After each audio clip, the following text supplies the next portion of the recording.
Hi there, my name is Charlie DeShulo, aka DJ Cheddar, and I'm with Ricky Felix. Thank you so much for coming on, man. I really do appreciate it. How are you doing today? Man, God has blessed me. God is here, and I'm just here to serve Him. So I'm doing amazing. How about you? I'm doing really good. Nice. So let's just start off with some just sort of basics. So how long have you been producing for? I've been producing for 6 years. So what sort of got you into it? I started because, so the year prior, 2015, I was really getting into rapping. And I really liked how the beats I was picking to rap on were so dope. Like I was listening to like Ninth Wonder beats, Black Milk, Kevin Brown, and I was just like, whoa, like these beats are so crazy. And so I was starting to rap more, but right after that, the year after I went to college, I got my first laptop and I really was invested in how can I get a setup going for production? What can I do to really start like investing in that side? Because I really like that side. And I met my guy T-Wayne. T-Wayne really helped me out with that. And we just went from there. So that was pretty much my introduction into production. That rhymes. Okay, so you said you started out with rapping. I didn't know that you rap. Like, do you still rap? Still rap. Okay. Still rap, but it took a back burner because I really love producing. Like I really loved that. So for a minute, I was still in and out of it, but I didn't take it as, or like I said, it took a back burner because I really wanted to master production before I went back into it. It hasn't been just till recently that I started to take rapping serious again. So you're taking rapping seriously again now? Yes. Okay. Yes, 100%. So are you making like a solo rap project? You are? Okay. You want to talk a little bit about it? Yeah. I've always been a sponge when it came to music or just things in general that I love. So with rapping, I'm just taking a lot of influences from the people that I listened to growing up. I listened to a lot of Lil Wayne. I listened to a lot of Kanye West. I listened to just so many different artists that influenced me to this day. So this album is really just me expressing that, and also knowing that now I've gotten a lot better at production, and now showing both sides of what I can do in the music world, because music is exciting, man. Very exciting. Yeah, exactly. So you said those are some of your favorite rappers, but who are some of your favorite producers? Whew. Producing, man, I got Kanye West. He probably might be the most influential for me just because his style is so, it always evolved, and I love seeing how his production evolved throughout the years, but still kept like his core, you know what I mean? He's a sample-based guy, so even to this album, he's probably 10 albums in, and for him to still be able to keep that core alive and just build off that is so inspiring. But Kanye West for sure, Jay Dilla, Pete Rock, Ninth Wonder, Kevin Brown, Just Blaze, Bink, Alchemist. Like these are just some of the guys that changed the trajectory of hip hop or just music in general, man. I was getting into high tech. He worked with a lot of 50 Cent. Okay. 50 Cent production is just it's out of it's crazy, man. Yeah. So, but production wise, those are the guys, man. Those are the guys that changed and shifted a lot of the music things that we see now. So how do you think that sort of helped your music? Like all these influences. Like I can kind of see the Kanye influence, honestly, like sort of the samples in a lot of your music, but like sort of besides that, like how do you think they shifted your music? It changed because it showed me the range. Like all these guys showed me like not to have just one sound. Like they could do so much with the sounds that's given to them. And I think that's so important because like Jay Dilla, for example, Jay Dilla was limited to an MPC. An MPC, you can only do so much. It's 16 pads, but the grooves and the chops and overall just the swing and the feel of what he was able to do it's so crazy, man. So what these guys showed me is just like you got to have an open mind to everything. Like doesn't matter if it's soul or jazz or blues, but also country, rock, heavy metal. Like you got to have an open mind to everything music, because somehow it's connected. We can't always figure out how at the moment, but just knowing that all these songs and all these genres of music are all connected somehow, some way to each other. And if you're not open-minded about that and willing to listen to these things, it'll be very difficult, and you'll put yourself in a box as far as the styles and the ideas that can come out of just listening to a broad range of those sounds. Yeah, I think honestly that's just good advice just in general. Right. Just try to have an open mind. Right. So do you try to like incorporate different sounds in your music, like besides just the normal just hip hop sound? Like you said you were talking about like country. Like do you ever try to incorporate that? I've done it all, and it's funny because a lot of them they might not stick at that moment, but when I listen back, and I'm just like, yo, I see what I was trying to do. Yeah. And maybe before I couldn't do it as properly that I wanted it to be, but now knowing like, okay, I could try house music, for example, and really try to get a four to the floor feel and just see if I can get a groove of my own. And stuff like that is so fun, man, because once you crack the code, you're just like, whoa, I didn't even know I could do that. And I think that was that's a big part about all that. It's just trying things, like experimenting. Yeah, just go. Like you can download like producing. You can download like drum kits and samples, and you can download all that. So sometimes I might just take a break from downloading just like hip hop breaks and just go into deep house or drum and bass and just see if I can find something, or not even use those sounds for a drum and bass type beat, but chop them up and see if I can then put it back into a hip hop beat and then just try it like that. And if it works, oh wow, I just found some new sounds I can use. Yeah. That I know nobody else is using because they don't think about it like that. And so that's just the fun part about producing, man. Trying new things out and just seeing where it goes. Don't try to stop it if it feels good. Just don't try to limit yourself. No, exactly. Right. So have you ever thought about sort of working in other genres besides just hip hop? Absolutely. I have an artist, Jen Mason, that we've been tapped in for so long, man. She's an R&B singer. Okay. And R&B is so beautiful, man. It's so beautiful. And when I work with her, it broadens up another person that helps me broaden my sound and see what I can do, because when we experiment, sometimes she'll hear the beat and be like, yo, what do you think about this? So now it's not even about making the beat anymore. Now it's like producing. Now we're in a production space. Like we got to produce a song. So now it's not even about just making the beat. It's okay, let's try these vocals, try these lyrics, or go in there and try this type of layering. And okay, so you engineer as well? Yes. Okay, I didn't know that. Okay. Yes. So do you also write? Yes. So you write your own. So you write, you produce, like you make the beats, and you engineer. That's awesome. Yeah, you're a man that wears many hats. I try to, man. Engineering is fun because now you're playing with vocals. Yeah. That's a whole different monster, man. I can make this one part do an eighth delay and it sounds beautiful, but if I put it on this part, it's whack. Okay. And I'm just like, oh, okay, like, let's try this. Let's try a distortion on her voice, or a flange on this part. And I'm still learning all those things, but it's such a fun experience, man. When you don't have to rely on, engineer times anymore. You just know what to do. Like things like that make creating so much easier, because now you're not limiting yourself. Like I said, you're not limiting yourself to just, I can only make beats, but everything else I can't do. It's like you can do a lot more with the time that you have.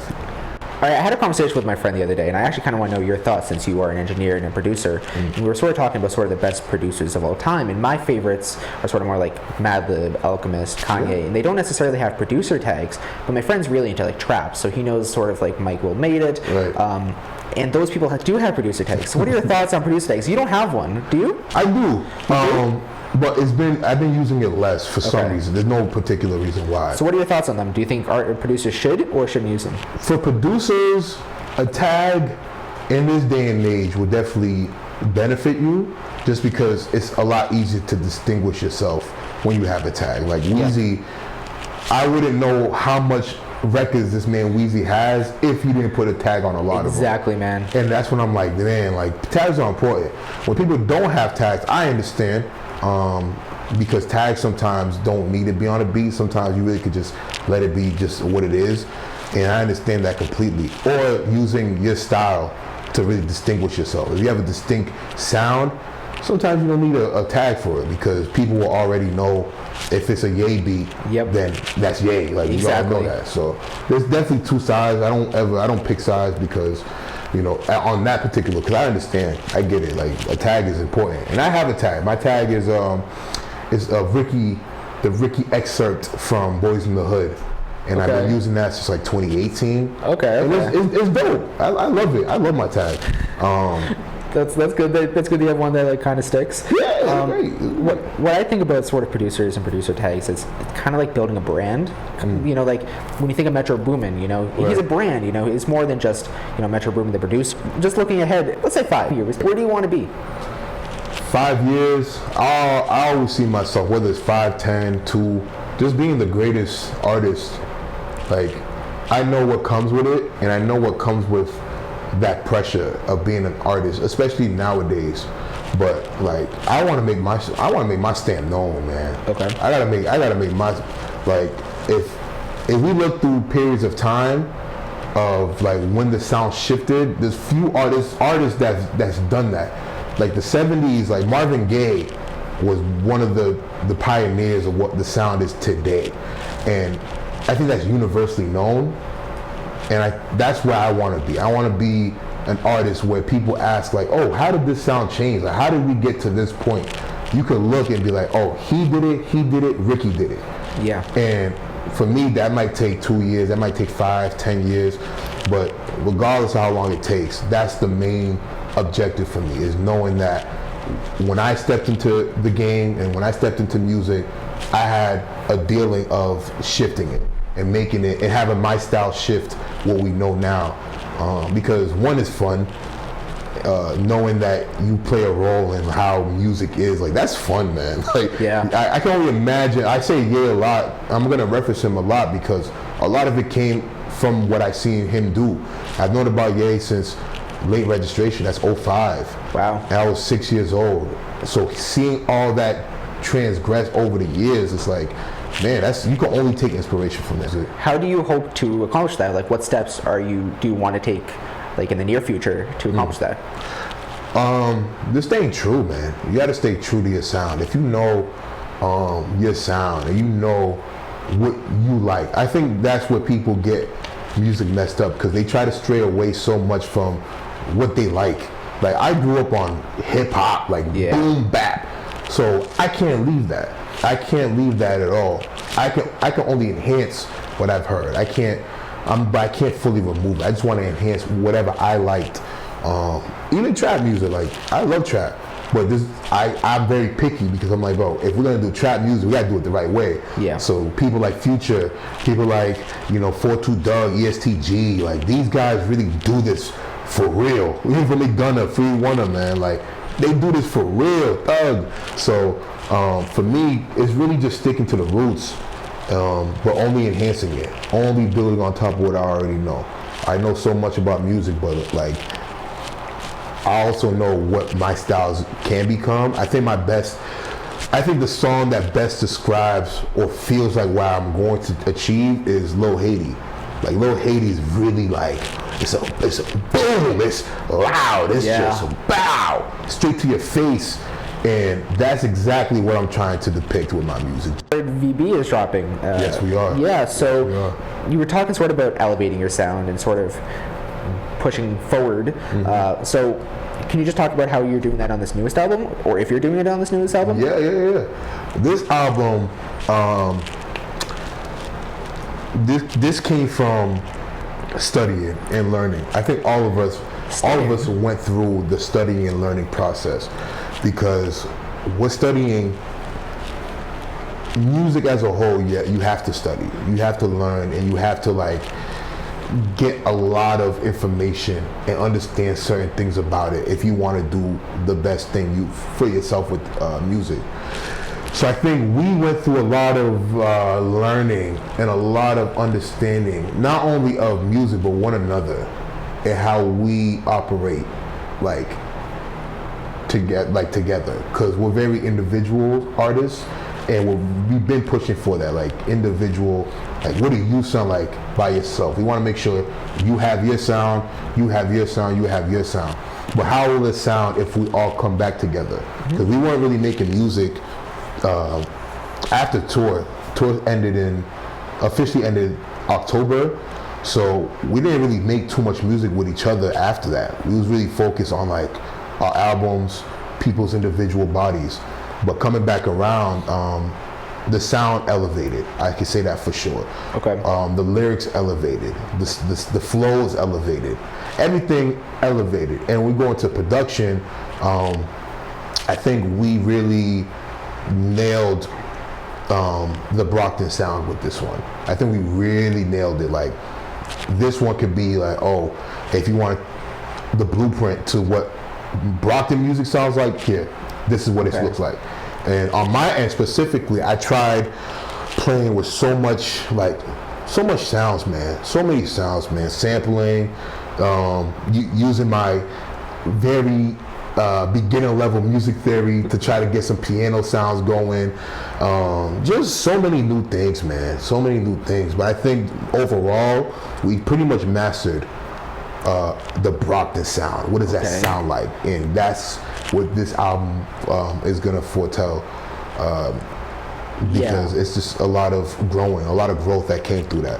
So there are a lot of gems that I do want to touch upon in what you just said, but something that you mentioned early on is sort of you have all these different sounds, you know. Yeah. When you listen to Giles or Meech, they're very, very different from one another. So is that sort of hard working as a group, like making these group albums? Yeah. Is that hard? Is it easy? Because you, as you've said before, like, I don't know if you said it. I mean, you did say it before we recorded. You've known each other for so long. Right. So does that help? Does that hinder? It helps too much, because I was telling that too to them when we was pretty much creating it.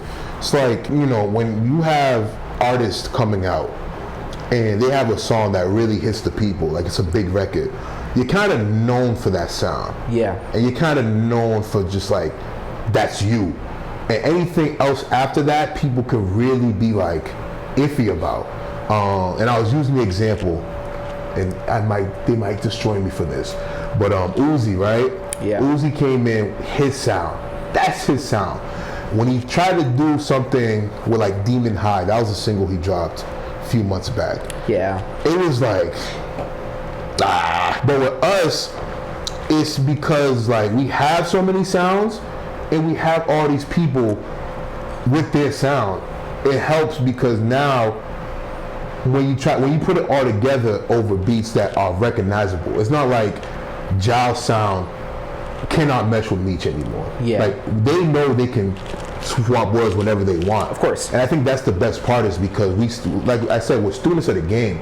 So Giles knows like he can do the street, the gritty sound, but also knowing like there's a record on the album called Go, and I might be giving too much information, but it's fine. There's a record called Go, which has Meech and Giles on it, and that's Giles' verse is something that people don't hear too often. Like Giles really got deep and very introspective with that sound. But if you hear the beat, I produced it. It's very mellow. It's very like it's Meech's lane. Me and Meech, we locked in on that sound. But to have someone like Giles come in now and really show us like, yo, you can do this too. Like it's a beautiful thing, man. It's so beautiful because now it's like we all have our own sound, but we're not against going with different sounds. Okay. And that's so important because like now when it's time to lock in and have a beat ready, no one's scared of the beat. No one's scared to not rap. You feel me? Like if you feel like you can put a nice 16 on this, go ahead. Have fun, like let's go crazy. And knowing that, it makes the process so much easier because now you don't have to think about what artist am I gonna get this to. You just know that, okay, if it works and if it's hard, then we're all gonna eventually maybe one person might not put a verse down, but we could make a song out of this, and this could potentially be an album cut. And I think it's just the lack of scarce. Like, we're not scared, man. We're not scared of touching no sound, man. Whatever works. So I know you guys, as I said, sort of like tour a lot and have like live performances, and that's awesome. And I know that you had one a while ago. One of the bigger ones, the ones that my friends went to, was Cousin Stiz and Michael Christmas. They were there. A lot of Boston acts. So I know you just released an album with Michael Christmas. So how did that come about? Christmas, man. We was doing Stiz's show. This was back in April. Yeah. And Christmas pulled up on me. He was there. He had his set, and we was all in the back. And he was just telling me, like, man, I'm trying to lock in with you, a few other people, and just make albums, like six songs. And he was just giving me the whole spill. And I'm like, yo, I'm with it. Like, we can do that for sure. And you know me, I'm just like, okay, we talk about it. Let's see what happens. And then literally like a few days later, he hits me up like, yo, when you gonna be in the studio? You can pull up this day. And then, he pulls up, and we did 6 songs in 6 hours. Like, wow. All the songs, mostly all the songs you hear were pretty much right here. Like, we made the beat, he heard it, wrote it, I recorded him, and on to the next. And we just did that for 6 records. And it was such a dope experience, man. Because Michael Christmas, he's a like, when I talk about mastery, like mastering your craft, mastering everything that's involved with your craft, he's done it. Yeah. He's done that, man. Ask him for a verse, see how long it'll take him, man. Like, he did a verse in 10 minutes, 16 bars, 10 minutes. That's insane. I would make the beat wouldn't even be done yet. I would make the beat, or be making it, and as I'm making it, he'll come up behind me and say, yo, turn it down a little bit. I'm like, what's going on? I turn it down. I'm just like, okay, what now? And he just starts to rapping in my ear. And I'm just like, wait, is this pre-written? Like, he's like, no, I just wrote this. I said, there's no way. I'm not even done with the beat yet. Like, there's no way.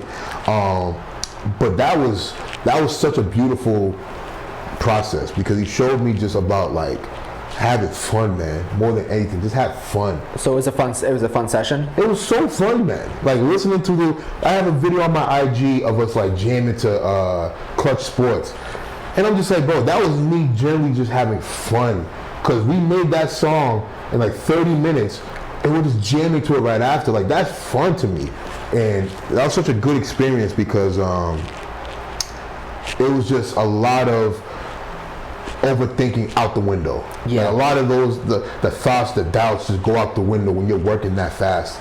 And working with him was just so fun, man, because he makes things fun like that. It doesn't make you feel like work. It's just fun. No work. Would you ever consider like tapping in with him again, like making another album? 100%. Yeah. 100%, man. 100%. Christmas and Six. I hope that's not the last one we do, because we got too much to tap into. You feel me? Bro, I hope so too, man. Like, the production on that was insane, and like, thank you, I don't know, man. Like, I went to that Michael Christmas show. I saw you there, and I thought he even killed it live. Like, some people like sound really good in the studio, but nah, he killed it live. I was really impressed. He's mastered everything. Like, rapping, that's him, man. Like, this lane of just music, that's him. He done did it all. He performed live. He done made probably 1,000 records in his lifetime, probably way more than that. But you know, that's somebody that when you see him work and you see him go and you see him just operating, like, you could definitely see the time, the 10,000 hours, what they call it, that he's put into his craft, man. And that's a blessing.